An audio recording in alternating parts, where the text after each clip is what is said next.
तो भाई नेटफ्लिक्स पे धड़ाधड़ नया नया माल आता जा रहा है और इस हफ्ते भी दो ऐसी सीरीज आई हैं जो आपके सब्सक्रिप्शन के पैसे एटलीस्ट वेस्ट तो नहीं जाने देंगी। तो भाई फटाफट चालू करते हैं पहली सीरीज के, जिसका नाम है crooks. Natürlich kommt aus der Scheiße hier raus.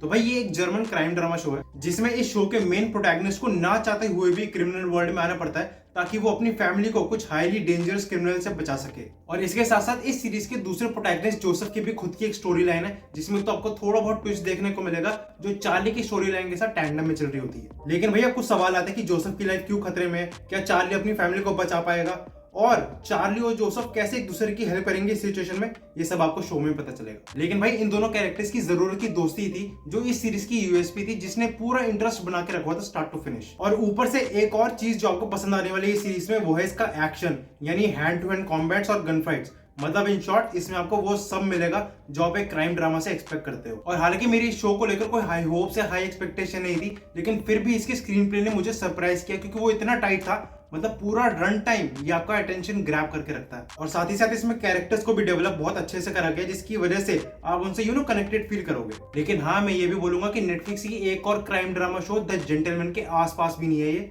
तो उतना लेवल एक्सपेक्ट करके मत चलना, तभी फायदे में रहोगे। और अगर अभी तक आपने दी जेंटलमैन सीरीज नहीं देखी है तो भाई वॉच लिस्ट में डाल लेना, हाईली रिकमेंडेड अगर आपको एक अच्छा क्राइम ड्रामा शो देखना है। लेकिन अगर इस सीरीज की बात करें तो मैं कहूंगा ओवरऑल एक डिसेंट शो है जो आपको मजा तो देगी। बाकी अगर रेटिंग देनी तो मैं इसको 3 आउट ऑफ 5 की रेटिंग दूंगा। और अब चलते हैं उस शो की तरफ जिसके लिए मैं इस महीने सबसे ज्यादा एक्साइटेड था, यानी पैरासाइट द ग्रे। और मैंने सर्च करा तो पता चला कि ये एक एनीमे बेस्ड कॉन्सेप्ट है। मतलब इस पे एक एनीमे भी बना हुआ है जिसका नाम है पैरासाइट द मैक्सिम करके शायद, जो डेफिनेटली मैंने नहीं देखा। तो भाई एनीमे में और इस सीरीज में कितनी सिमिलैरिटीज है, कितने डिफरेंसेस है in terms of story line, characters, ये मैं नहीं बता पाऊंगा। अगर आपने देख रखा हो एनीमे तो भाई कमेंट करके जो बता देना। लेकिन भाई सबसे पहले बात करते हैं इसकी स्टोरी की। तो भाई एक दिन कुछ पैरासाइट्स अर्थ की डिफरेंट लोकेशंस पर आते हैं और ह्यूमन बॉडी में एंटर करके पूरी तरीके से उस बॉडी पे कंट्रोल ले लेते हैं, जिसके बाद उनका मुंह फटता है और फ्लावर बन जाता है, जो देखने में मजा तो आता है लेकिन क्रीपी भी लगता है। लेकिन फ्लावर समझ के हल्के में ले रहे क्या, फायर है वो।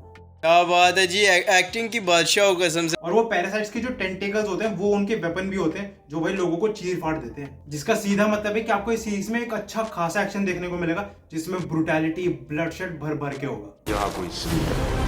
정체가 뭐지?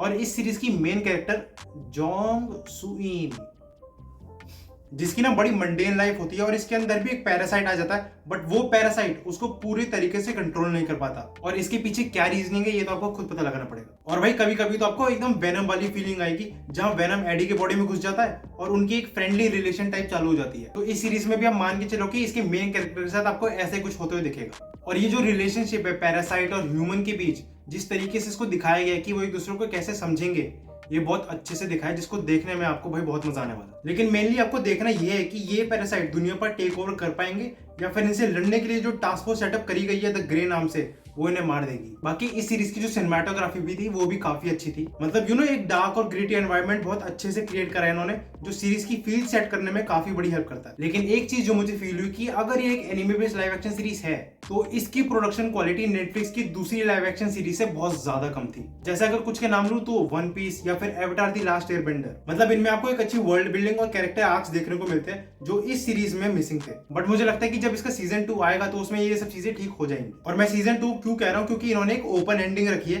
तो सीरीज कंटिन्यू हो सकती है अगर सीजन 1 चल पड़ा तो। और मुझसे पूछो तो शो चल जाएगा क्योंकि शो अच्छा है। बाकी अगर रेटिंग की बात करें तो मैं इसको 3.5 की रेटिंग दूंगा। बाकी आप लोगों ने इनमें से कौन से शो देखे हैं, कैसे लगे, कमेंट करके बताना। बाय।